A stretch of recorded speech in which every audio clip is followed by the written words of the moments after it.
Hello and welcome. I'm Trevor Maurice of LearnClassicalGuitar.com, and this is another lesson for your technique. And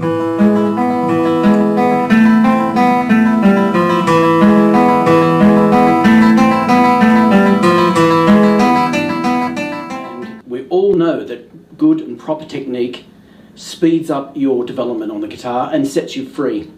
Now, so how can you improve your technique today? What are we going to do today? And that's how to sit and hold the guitar properly. Because if you can't do that, it will affect everything you need to do on classical guitar after that. And if you can't do it, it could lead to a high level of frustration, and you may even want to give up. So you want to get it right from the start, and that's basically the very first lesson. The very first thing you should do is know how to sit and hold your guitar. Now don't worry, I know exactly how you feel and I'm here to help. I've got 30 plus years experience under my belt of playing and teaching classical guitar, and I can get you on the right track quickly, and I'll just go through everything for you step by step so it becomes easy. And by the way, after the lesson, go over to the free portal where you can see the other lessons and download PDF guides and other resources and even more detailed videos on these technical studies. It's free, so I suggest you go over there and join that, and you can get all those lessons for free. Just one more thing before we start. In studies it's been shown that if you practice a skill, any skill, for just 18 minutes a day, and you do it proper practice, I mean, concentrating, doing the right type of practice, that you'll be better than 95% of people in the world at that skill after just a year. Now, can you imagine playing for your family or your guitar buddies in a year from now, and you just blow them away with your skill and your musicianship? Now, that's an exciting thought, but it does take effort, it does take application, but it's not a huge amount. Like, you don't have to sit there and do hours and hours and hours a day. Okay, so let's start on today's lesson, how to sit and hold a guitar. Okay, the first thing I'm going to do is I'll stand up. I've got my guitar, I'm going to sit down again. And I just put it on where I've got the, between the upper and the lower bouts. I'm going to rest that. I'm playing right-handed, so I'm going to place the guitar on my left knee. Now, you can either use a footstool or you can use one of those ergo things that you put on the guitar itself, so it just sits on your leg, so you don't have to raise your leg. I'm quite used to raising my left leg with a footstool. I'm comfortable using that, so I'll use that today. So when you put the guitar on the waist of the guitar on your left leg, so that on the waist is between the two bouts, the upper and the lower, you've got one point of contact. The base of the guitar touches your right leg. The guitar itself slides back slightly towards your body. It's not sort of flat, you're not bringing yourself forward. You're sitting with a straight back, and the guitar just comes back to you a little bit. So it's just leaning back a bit, probably about that angle towards you. Okay, so when I've got that, I've got 1, 2, 3 points of contact, which can make the guitar very steady. And once I put my right arm on the guitar, I put it in line with the bridge. Now, this is the bridge where the strings are tied off at the end. Once I put that arm there, just in line with the bridge, I've got a 4th point of contact, and the guitar is quite stable, and that's what we're looking for. We're looking for stability. It's now stable, and then when I add my left hand, which we'll do in a moment, and you'll see, it's even more stable. So this is good. I can actually just approach my guitar now without playing notes, just the strings. There's no movement, there's no slippage of the guitar, and you want to use a seat that hasn't got arms, and you don't want to sit on a cushion like type chair that's too like a lounge, or that it's just not, doesn't give you the proper support. I've got a small cushion on this chair, but it's just a normal armless chair. It's got a back, but it's just armless. Okay, so there we are.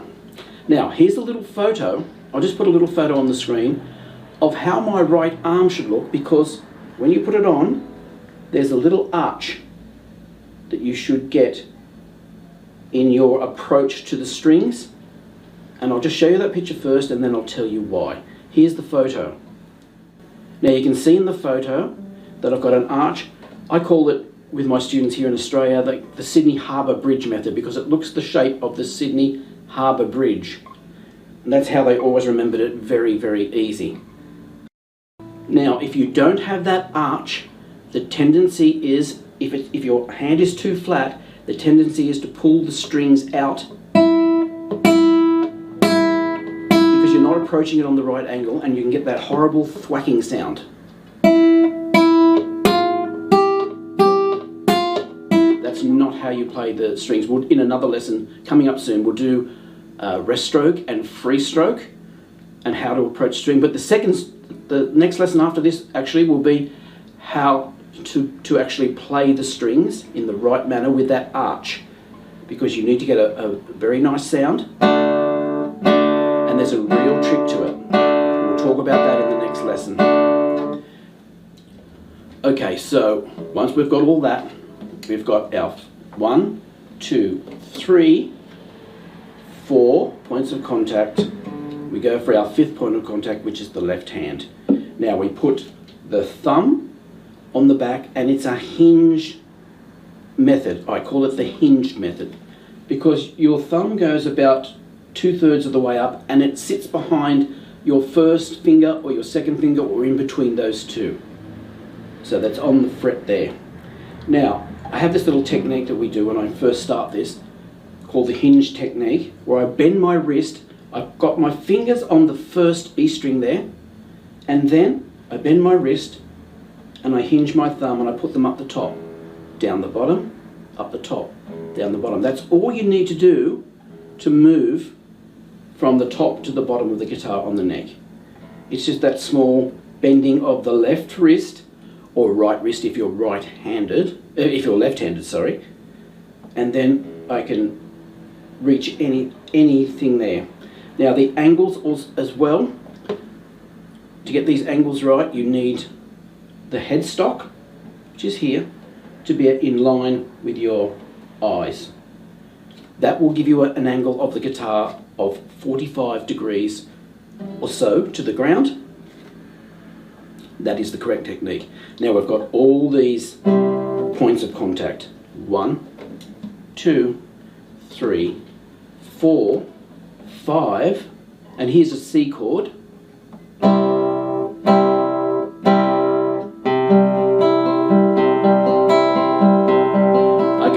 I can see, when I turn my head, I can see my left hand, because the guitar's tilted back slightly.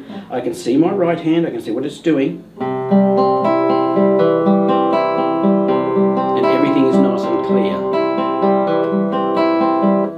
So that's the way to sit and hold the guitar.